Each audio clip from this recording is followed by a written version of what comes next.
Hey everybody, this is Dream, and we have a big old 14 game slate here on DraftKings for Major League Baseball. Before I get into the slate, if you don't mind, please smash the subscribe button down to the right, and feel free to comment and whatever below about anything in the video or anything about the slate. Make sure too to check out the description and join Discord, and also check out the Patreon if you're interested in that. And with that said, let's go and get into the slate itself. So overall, we have some really good teams to stack here. I actually have 5 teams that I think are in stackable position. Boston, Cleveland, Toronto, New York Mets, and Chicago White Sox. They're all just facing really bad pitching and have a lot of upside in those particular games. Then we have about 5 pitchers that we can take a look at that I think are going to be definitely usable on this particular slate. And so let's go ahead and get into those. So first of all is Justin Verlander. Now, he's in a tough situation because he is coming back from injury, and so you do have to be a little bit worried about that, and you got to make sure that he does end up playing. But I think overall, if he does play, he has pretty good upside in this particular matchup against Oakland. He's averaged 26 fantasy points against Oakland this season and has lots of strikeout upside in this matchup. Make sure he's playing and make sure he's not on a pitch count or something like that. So the next guy I really like is Robbie Ray, who's absolutely just torched the Angels this season in 3 games. He's averaging 31 fantasy points, with the lowest being 28. He's a top-tier option, and he's had 10 strikeouts in every game against them this year. He's definitely a top-tier option here. And then the next guy is Max Fried against Philadelphia. Obviously not as easy of a matchup as Oakland or LA Angels, but he has been in the around 20 fantasy points a game against them, and he's in a good spot here. I think he'll be he should be able to get enough strikeouts that will help him get to that 20 fantasy point level if you decide to use him. And then another guy to take a look at is Blake Snell for San Diego against Arizona. He's averaged quite a good amount of good points against them in the last 2 years. He's played about 5 games, averaging about 28 points a game. He also had 28.5 against them this year with 10 strikeouts.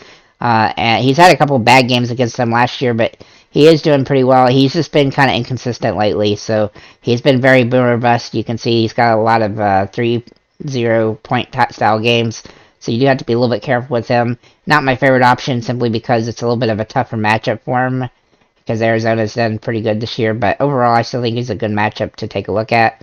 And then finally, Luis Goelito for the Chicago White Sox against Detroit. He's in a nice little plus matchup here. He's averaged 18.8 fantasy points a game in the 3 games he's played against them, and he is a good guy that you can really save money with in this plus matchup. And he does tend to get 6 or 7 strikeouts against them as well, so that helps. Then let's go ahead and get into catchers. So at this position, obviously I usually try to find guys I think are going to hit home runs, simply because it's kind of a tough position. Pretty much everybody at this position is a little bit inconsistent, so it's a little bit harder to get, quality hits and stuff like that. But with that said, let's go ahead and look at the guys that are looking pretty good today.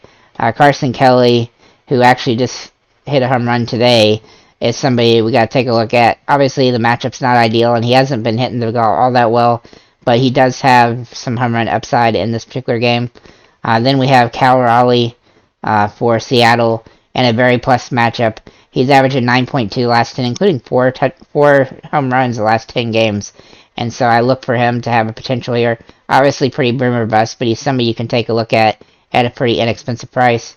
To get a little bit more expensive, we can look at Mr. Kirk for Toronto. Now, he may not play, and if he doesn't play, then we just insert Danny Jansen into that spot.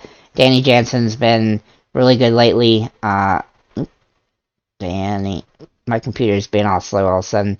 Anyhow, 7.5 the last 10 games. I really like what he's doing, and if he's the starter, then definitely load him in. 2 alternates that you could utilize are Travis d'Arnaud for Atlanta. He's in a nice plus matchup. He's averaging 8 and 3 home runs the last 10 games. And then also William Contreras. It's really whichever guy starts for Atlanta today. It's going to be somebody to take a look at for Atlanta. He's averaging 7.2 and actually he's averaging 6.1 with no home runs lately, but he's hitting 324. He's kind of due for a home run. So the one other guy you could take a look at is for the Dodgers, obviously Will Smith, but I tend to pass on Will Smith due to his price, and I watch for when his opponent is or his backup is playing. Where is San Francisco here? For them, Austin Barnes. He's been hitting the ball extremely well lately. 10.6 with 3 home runs in the last 10. 382 batting average, in fact. Obviously, a little bit tougher matchup in San Francisco, just because it's hard to hit home runs there. But I think he's in a good spot regardless. And so if he does play, then he's somebody to take a look at. At first base, my first guy, who's kind of a Hail Mary option, is Garrett Cooper. Where is he? There he is. Against Washington, who's just a terrible team. He's averaging 8.6, 342 last 10. He's been good lately, but he hasn't always been that good during the season, so you do have to, he's not as good of a player as some of the other guys, but he is super cheap, so if you want to save money, he's a good way to do it. Another guy I really like today is Luke Voigt for Washington against Luzardo. He's hitting the ball really well, had 2 home runs the last 10, 7.9. I really like what he's doing. Same with Will Myers. Oops, this thing is being slow. Sorry about that. Will Myers is hitting the ball pretty well lately, and he's got a nice advantage against Bumgarner, averaging almost 7 with 281 and a home run in the last 10. Ty France is another guy I like for this position against the Angels. He's not been hitting the ball quite as well, but I think he's in a nice plus matchup here and has the opportunity to get going. He had a hit and a couple of runs yesterday, and I think he's in a good spot to potentially continue getting back on track. Josh Naylor is a guy I like. Naylor at first base here. He's averaging 6.8 with 231 the last 10. And then Vlad Guerrero Jr. Obviously, he's pretty expensive, but he's somebody to take a look at in his plus matchup against Baltimore. 7.4, 1 home run the last 10. And finally, Josh Bell. He hasn't been hitting quite as well as we like, but he's still hitting the ball pretty well at 289 with 6.4 the last 10. And he's kind of due for a home run. It's been a couple of days since he's had one. He might be due for one in this matchup against Bumgarner, which is a matchup I tend to like to get against. So with that said, let's go and get into the second baseman. Oops, I hit third base here. So first of all, we have Gunnar Henderson for Baltimore. He's starting to hit the ball pretty well. He's been hitting it pretty good since he's been in the majors. Only 14 games in. He's averaging 7 points the last 10 games. And he's kind of due for a home run, so I think he might get one pretty soon. And it'd be nice if he got it at Toronto in that particular matchup. Yoan Moncada is somebody I really like for Chicago.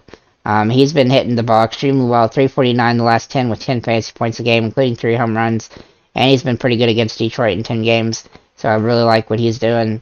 Bobby Witt Jr. is somebody here that I really like at this position. Oh shoot, I hit the wrong. I thought that's actually third base. I meant to start at second base. Well, let me go ahead and get through third base. So Bobby Witt Jr., obviously a guy that I like here at third base.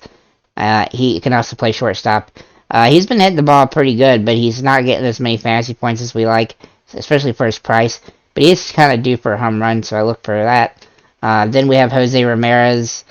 Okay, there he is. For Cleveland against Minnesota. He's averaging 8.4 the last 10, including a home run. I really like what he's doing. And then finally, for the third base, Isaiah Kiner-Falefa for the Yankees. He's averaging 12 fantasy points a game, 361, 2 home runs. As the Yankees are starting to finally do something, he's actually been hitting the ball really well. And so he's a nice cheap option at the position if you want to go to that. Now let me go back to second base since I completely botched this. So the first guy I mentioned was Gunnar Henderson, which can play both positions. But let me go ahead and get to the other guys because I already talked about him. Oops, Colton Wong for Milwaukee. Now he's not been hitting the ball as well, and he's kind of but he does have some upside in this particular matchup against the New York Yankees. And so I think he's in a good spot to try to break out of that situation against Montas, who's not been good since he came over to the Yankees. Then we have, let's see here, Andres Gimenez for Cleveland against Minnesota. he's averaging almost 300 and then 8.2 and a home run the last 10 games. And so I think he can continue that. And a nice little plus matchup here. Marcus Semien is also in a great spot against Tampa Bay. I mean, Kluber's kind of tough, but he's been hitting the ball extremely well. Batting 304, 12.4 fantasy points a game. I think he's pretty much matchup proof at this point, and so he's somebody to take a look at. Jeff McNeil is a guy I like against Pittsburgh. He's hitting the ball really well. 342 last 10, 8.7. I think he's in a great spot. Obviously, his price has come up some, but he's still somebody you got to consider. And then Trevor Story, who might not play, but we'll see. If he does play, then he's somebody to take a look at, just because he's been hitting the ball so well. And of course, Jose Altuve, he's just a top tier player. He's absolutely crushing the ball. 10 points per game, 2 home runs the last 10, also getting some steals and stuff. So he's just in a really plus matchup, great option. So at shortstop, we've got J.P. Crawford, for Seattle. And I don't know that I've ever mentioned him too much, but he's been hitting the ball pretty well, better right at his averaging about 6 fantasy points. But he's got some upside in this matchup, and I kind of like, his production as of late. He's kind of boomer bust a little bit, but he can get you some points and save you some money. And it's kind of hard to save money at some of these positions. Bobby Wood I already talked about. O'Neal Cruz is another guy I like against Walker for the Mets. He's hitting 300 for the last 10 games, hitting home runs, triples, getting steals, hitting the ball with some massive amount of power, and so we like him in this matchup. Xander Bogaerts, he is absolutely crushing the ball lately. 410 the last 10 games, 2 home runs. He's doing it with hits and doubles and all sorts of walks and stuff. So 10 fantasy points a game, and I really like what he's doing lately. And then obviously I mentioned Isaiah Kiner Falafa, who's a great option at this position as well. My favorite guy at this position is Elvis Andrus for Chicago. He is absolutely just crushing the ball, scoring lots of fantasy points. 333 last 10 with 12 fantasy points a game, 4 home runs. And of course, I can't leave off Bo Bichette, who has absolutely just been killing the ball. 14 fantasy points a game, averaging 452 the last 10 games. Has a nice little plus matchup here against Baltimore. A team he's also just absolutely killed this season. 12 fantasy points a game in 13 games. He's got 6 home runs. He's got some home run potential in this one, and I really like him, even though his price is $6,000. Really, the only other guy you could pay up that much to is probably your buddy Aaron Judge. He's $6,500 just because he's a home run threat every time he comes up to bat. So let's go ahead and start off with the outfielders and start with Aaron Judge, who is a home run threat every time he comes up to bat. He's literally just, look at all these big scores. Like, it's crazy how good he's been lately. In the last 10 games, he's averaging 486 batting average. He's starting to get walked a little bit, but teams aren't walking him enough. He's averaging 1 walk a game. And he's getting home runs in half of them, including doubles and hits and everything else. I mean, what's he not doing? Well, he does strike out a little bit, but that's, who cares when he's hitting home runs like he is. He's trying to get to, to the record, so he's obviously in position, trying to set himself up to do that. Then I like Andrew Vaughn for Chicago. Now, he hadn't been hitting home runs much lately, but he's still a threat. He's hitting 300. 7 points a game. I think he's a solid option against Detroit, Eloy Jimenez for Chicago, also a guy I like here. He's been batting 385 the last 10, 12 fantasy points a game, including 4 home runs. Absolutely killing the ball. Kyle Tucker for Houston is a guy I really like here. He's averaging 12 fantasy points a game, 4 home runs the last 10. Then I like Ronald Acuna. He has been absolutely not great lately, but he is due for a home run. It's been a little while since he's had one, and this is the type of matchup against a pitcher he knows well, where he can get an opportunity to hit one, and so I think he's in a good spot. Steven Kwan, he's literally unplayable pretty much on FanDuel, but he's usually pretty decent on DraftKings, averaging about 8 fantasy points a game over here. and I really like how he's playing. He's not really a home run threat, but he has the tendency to have games where he scores 10 or 12 points, plus he'll get a steal occasionally. Then I have Oscar Gonzalez, also for Cleveland. He's been hitting the ball 412 fantasy points a game, 4 home runs last 10, which isn't something that he does usually hits a lot of, but hey, we're not going to complain, just keep on doing it against Minnesota, so I really like him in this matchup. Jerkison Profar, he's been a little bit off lately, had a tough game yesterday, but I still think he's in a position where he's in a plus matchup against Arizona, who he's absolutely just been good against this season. And then I have Will Myers, who's kind of been one of the few guys that is still hitting the ball okay lately for them at San Diego. 281, 6.5 last 10, including a home run. Not a big home run threat, but kind of like Quan, he just manages to score fantasy points in wonky ways. And then Kiki Hernandez for Boston. He's averaging 6.2 the last 10. He's got a matchup here against Kansas City, which is a nice little plus matchup for him. And he's been okay at home. And so I think he's in a good spot to have a good game. And then Lane Thomas, he's somebody I really like. He's been really hitting the ball well, and he's super inexpensive, hitting 333 for the last 10, 9.3. And he's doing it without hitting a home run, which is, he usually does need to hit home runs to score points. But he's been scoring points just about every day. And so I really like him in this matchup. And then a couple Hail Mary type options are Robbie Grossman, who hasn't, I mean, he's been bad all season until the last 10 games, basically. He's hitting the ball extremely well, averaging 8.1 fantasy points a game.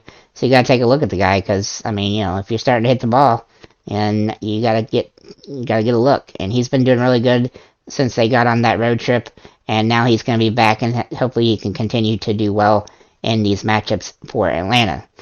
So that's pretty much what I have for the slate. I think it's a great slate. I think there's lots of good options at hitters across the board when it comes to the value options and stuff like that. We got a lot of good options here. And there's a lot of guys that are hitting the ball really well. A lot of pitchers that are not very good that they're going to be hitting against. And so the scoring, I suspect, will be high.